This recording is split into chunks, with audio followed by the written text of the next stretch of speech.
Hi friends. இந்த விலாகில் என்னோட morning to afternoon வரைக்குள்ள routine தான் ஷேர் பண்ணியிருக்கிறேன். வீடியோக்குள்ளே போகிறதுக்கு முன்னாடி இந்த வீடியோ பார்த்துட்டு இருக்கவங்களுக்கும் என்னை இது வரைக்கும் சப்போர்ட் பண்ணவங்களுக்கும் ரொம்ப ரொம்ப நன்றி. கண்டிப்பாக வீடியோ பிடிச்சிருந்தா லைக் கொடுக்க மறந்துடாதீங்க. ஃப்ரெண்ட்ஸ் அண்ட் ஃபேமிலிக்கும் ஷேர் பண்ணுங்கள். அதோட மறக்காமல் நம்ம சேனலையும் சப்ஸ்கிரைப் பண்ணுங்கள். ஆப்பத்துக்கு மாவு அரைக்கிறதுக்காக நைட்டே பச்சரிசி, உளுந்து, கொஞ்சமாக வெந்தயம் ஊற வச்சுருந்தேன். ஆப்பம் ரெடி பண்ணணும்னாலே நாளே சாதம் வடிக்கிறப்ப சேர்த்து கொஞ்சமாக எடுத்து வச்சுருவேன். அப்போ அதான் பழைய சாதமாக வச்சுட்டோம் அப்படின்னா ஆப்பம் அரைக்கிற அன்னைக்கு கரெக்டாக இருக்கும்னு. ஸோ நாள் மீந்த சாதத்தை தண்ணி ஊற்றி வச்சுருந்தேன். ஆப்பம் அரைக்கிறதுக்கு முன்னாடி மிக்சர் ஜாரில் அந்த சாதத்தை போட்டு நல்லா பேஸ்ட் பண்ணிவிட்டு அப்புறமா தான் அரிசி, உளுத்தம் பருப்பெல்லாம் போடுவேன். ஆப்பம் அரைக்கிறப்ப எப்பவும் தேங்காய் உடைச்சு அந்த தண்ணி எடுத்து சேர்த்து அந்த தண்ணியை ஊற்றியே தான் நான் ஆப்பம் அரைப்பேன். அது டேஸ்ட்டு நம்மளுக்கு கொஞ்சம் நல்லாயிருக்கும். அந்த இனிப்பு கலந்த டேஸ்ட்டு. ஸோ ஆப்பம் மாவு அரைச்சாச்சு. நைட் டின்னருக்கு அது புளிச்சு வர கரெக்டாக இருக்கும்னு.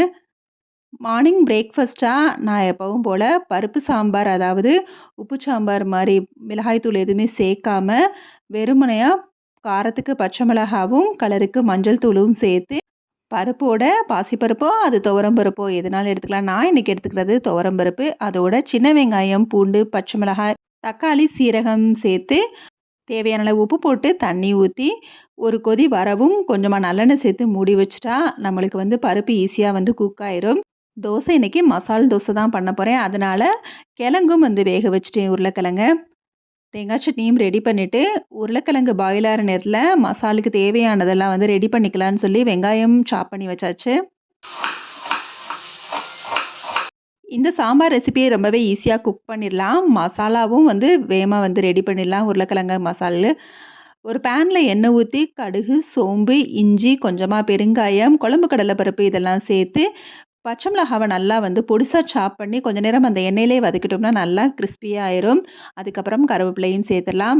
அது எதுக்காக நம்ம பச்சை மிளகாவை நல்லா கிறிஸ்பியாக சேர்த்தோம் அப்படின்னா எண்ணெயிலே வதங்குறப்ப நம்ம தோசைக்குள்ளே வச்சு சாப்பிட்றப்பையும் அந்த காரம் நம்மளுக்கு தெரியாது.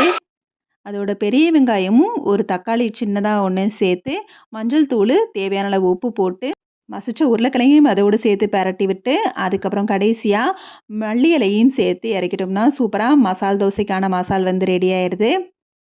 அவ்வளோதான். இதுக்கப்புறம் மசால் தோசை ரெடி பண்ண வேண்டியது தான். சாம்பாருமே மீடியம் ஃப்ளேமில் வச்சு தான் நான் குக் பண்ணேன். நிறையவும் தண்ணி ஊற்றிடக்கூடாது. ஸோ கரெக்டான பதத்தில் வந்திருக்குது. இதுக்கு ஒரு தாளிப்பு ரொம்ப ரொம்ப முக்கியம். அதையும் கொடுத்துடலாம். தாளிப்புக்கு கடுகு, சின்ன வெங்காயம், வத்தல், அதோட கொஞ்சமாக பெருங்காயமும் கருவேப்பிலையும் சேர்த்து வதக்கி விட்டு கொட்டிட வேண்டியதுதான். சூப்பராக நம்ம மசால் ரெடி பண்ணதை தோசைக்குள்ளே வச்சு அப்படியே சர்வ் பண்ண வேண்டியதுதான். இதோட நம்ம நெய் வேணும்னாலும் ஆட் பண்ணிக்கலாம். கொஞ்சம் ரிச்னஸ் கிடைக்கும் நெய் ஆட் பண்ணோம்னா. சூப்பராக மார்னிங் பிரேக்ஃபாஸ்ட்டை முடிச்சாச்சு. நம்ம அதிகமாக ஹோட்டலில் செய்கிறதெல்லாம் வீட்டில் கொஞ்சம் செஞ்சு கொடுத்துட்டாலே அதிகமாக நம்மளுக்கும் குக்கிங்கில் இன்ட்ரெஸ்ட் வரும். வீட்டில் இருக்கிறவங்களும் ரொம்ப விருப்பப்பட்டு சாப்பிடுவாங்க. ஸோ முடிஞ்ச அளவுக்கு நம்ம வீட்டில் நம்ம ஹெல்த்தியாக பார்த்துக்கணும்னா நம்ம நிறைய ரெசிபியை செஞ்சு பழகிக்க வேண்டியதான். கிச்சன் கிளீனிங்லாம் முடிச்சுட்டு இப்போ 15 டேஸ் ஆச்சு. செடிக்கெல்லாம் உரம் போட்டு, ஸோ செடிக்கு உரம் போட்டு நல்லா தண்ணி தெளித்து விட்டு வாரத்துக்கு ஒரு தடவை இப்படி மொத்தமாக எல்லாத்தையும் சேர்த்து வச்சுருவேன். ஸோ அது மீட் பண்ணி பேசிக்கிட்டுங்கிற மாதிரி வச்சுட்டு நான் எப்போவுமே நிறைய பிளாஸ்டிக் இந்த மாதிரி எந்த பொருளையும் வேஸ்ட் பண்ண மாட்டேன். ஈவன் அந்த தேங்காய் சிரட்டையை கூட ஸோ எல்லாத்தையுமே கலெக்ட் பண்ணி வச்சுருவேன். கண்டிப்பாக சிறு துரும்பும் பல்குத்த உதவுங்கிற மாதிரி எல்லாமே நம்மளுக்கு ஒரு காசாகட்டும் அப்படிங்கிறதுக்காக எல்லாத்தையுமே கலெக்ட் பண்ணி வச்சுருவேன். இந்த அமௌண்ட்டு கூட நான் உண்டியலில் போட்டு வச்சு போஸ்ட் ஆஃபீஸ்லாம் பே பண்ணுவேன் அப்படிங்கிறதெல்லாம் பழைய வீடியோவில் ஷேர் பண்ணியிருக்கிறேன். ஸோ அந்த மாதிரி இவ்வளோ சேர்ந்துருச்சு. இந்த தடவை போடவே லேட் ஆயிடுச்சு. இது ஃபுல்லாக போட்டு எடுக்கிறது எனக்கு ₹300 கிடச்சிச்சு. ஸோ முடிஞ்ச அளவுக்கு நம்ம எதையுமே வேஸ்ட் பண்ண வேண்டாமே. ஒவ்வொன்றுமே நம்மளுக்கு ஏர்னிங்கை கொடுக்கும். ஏன் தேவையில்லாமல் அதை வேஸ்ட் பண்ணணும்.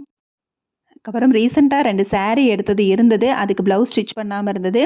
ஸோ அதையும் கையோட வெளியில் போய் கொடுத்துட்டு வந்துடலான்னு சொல்லி கிளம்பிட்டேன். இந்த தடவை நான் 2 பிளைன் சாரீ தான் எடுத்தேன். இடையில லைட்டாக அந்த கோடெல்லாம் தெரியும் அவ்வளோதான். ஆனால் சூப்பராக கான்ட்ராஸ்ட்டாக ப்ளவுஸ் இருந்தது. ஸோ எனக்கு ரொம்ப பிடிச்சிருந்தது. நிறைய நாளாக பிளைன் சாரீ எடுக்கணும்னு ஆசை. ஸோ அந்த மாதிரி இந்த தடவை 2 சாரியாக நான் எடுத்துட்டேன். ரொம்பவே பார்க்கவும் அழகா இருந்துச்சு. அதோட இந்த கிரீன் சாரியுமே எடுத்தேன். இந்த கிரீன் சாரியுமே வந்து பிளைன் தான். ஆனா வந்து கீழ அப்சர்வ் பண்ணோம் ஷைனிங் லுக்கா இருக்கும். கோடு கோடா வந்து இடையில வந்திருக்கும்.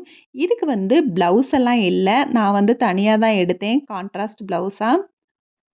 இத ஷாப்ல குடுத்துட்டு வந்துட்டு தான் என்னோட சமையல் வேலைய வந்து பார்க்கணும். எனக்கு மட்டும் குக்கிங்கிறதுனால ரொம்ப சிம்பிளா செஞ்சுக்கலாங்கிறதுக்காக, கொஞ்சம் வெளியில போயிட்டு ரிலாக்ஸ்டா தான் வந்தேன்.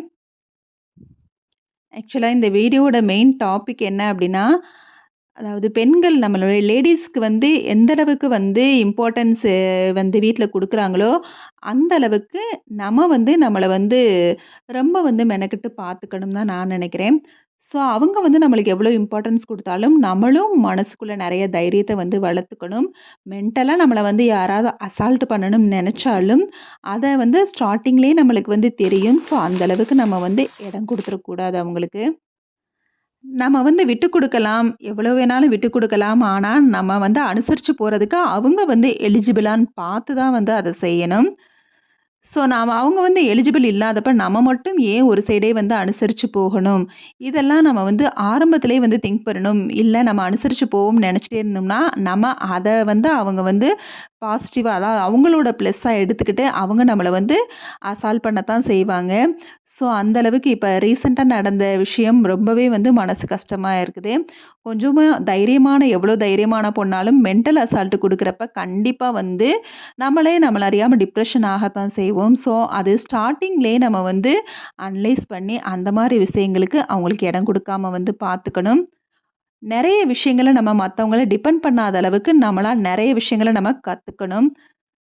ஸோ, கண்டிப்பா வந்து இந்த காலத்துல இருக்கிற பெண்களுக்கு வந்து எவ்வளவு தைரியம் இருக்குதோ, அதே அளவுக்கு நம்ம மனசுல ஏதாவது ஒரு விஷயங்கள் நெனச்சிருந்தோம் அப்டின்னா, அத வந்து ஷேர் பண்றதுக்கு யாராவது ஒரு ஆள் வந்து நம்ம ஷேரிங் பெர்சனா வந்து வச்சுக்கணும். கண்டிப்பா. அது அம்மாவா இருந்தாலும் சரி, ஃப்ரெண்டா இருந்தாலும் சரி, இல்ல சிஸ்டர், பிரதரா இருந்தாலும் சரி.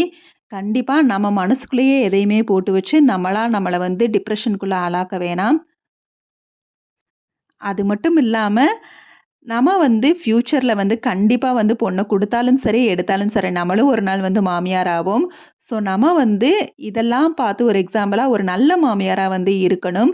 நம்ம வந்து ஒரு ஃப்ரெண்ட்லியா வந்து மூவ் பண்ணணும். இன்னொன்னு என்னதான் வந்து ஒரு மாமியாரோ, அம்மாவோ இருந்தாலும், நம்ம பொண்ணுங்களா இருந்தாலும் சரி, பையனா இருந்தாலும் சரி, அவங்களோட விஷயத்துல நம்ம ரொம்ப இன்டர்ஃபியர் ஆகக்கூடாது. நம்மளோட தலையீடு இருந்தாலே, கண்டிப்பா அங்க வந்து பிரச்சனைகள் வரத்தான் செய்யும். ஸோ ஃப்ரெண்ட்லியாவே வந்து மூவ் பண்ணி ஒரு சிறந்த மாமியாரா நம்ம இருக்கணும்னு நெனைக்கிறேன். ஸோ எப்பவுமே பி போல்டா இருக்கிற மாரி, பி பாசிட்டிவ் அதே மாரி நம்மளுக்குன்னு சில விஷயங்கள வந்து யாருக்காகவும் மாத்திக்காத மாரி பார்த்துக்கங்க. கண்டிப்பா இதுல சொன்ன விஷயங்கள் ஏதாவது வந்து நல்லதாவும் இருக்கலாம், இல்ல தப்பான பாயிண்ட்டாவும் இருந்தாலும் மன்னிச்சுக்கங்க. என்னோட கருத்த நான் வந்து ஷேர் பண்ணேன். வெளியில போயிட்டு வந்து லஞ்சுக்கு வந்து இன்னைக்கு வந்து அரிசி சேவை இருந்துச்சு. அத வச்சு ஒரு தேங்காய் சாதம் பண்ணி, சைட் டிஷ்ஷா நான் வந்து கரண்டி ஆம்லெட் தான் பண்ணேன்.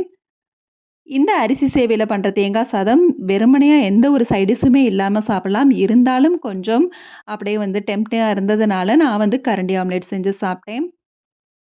இதோட இந்த விளாக் முடியுது. கண்டிப்பா இதுல சொன்ன விஷயங்கள் உங்களுக்கு யூஸ்ஃபுல்லா இருக்கும்னு நெனைக்கிறேன். இதுல ஏதாவது நிறை குறை இருந்தா கண்டிப்பா கமெண்ட்ல சொல்லுங்க. இதோட இந்த விளாக் முடியுது. Okay, bye. தேங்க்ஸ் ஃபார் வாட்சிங்.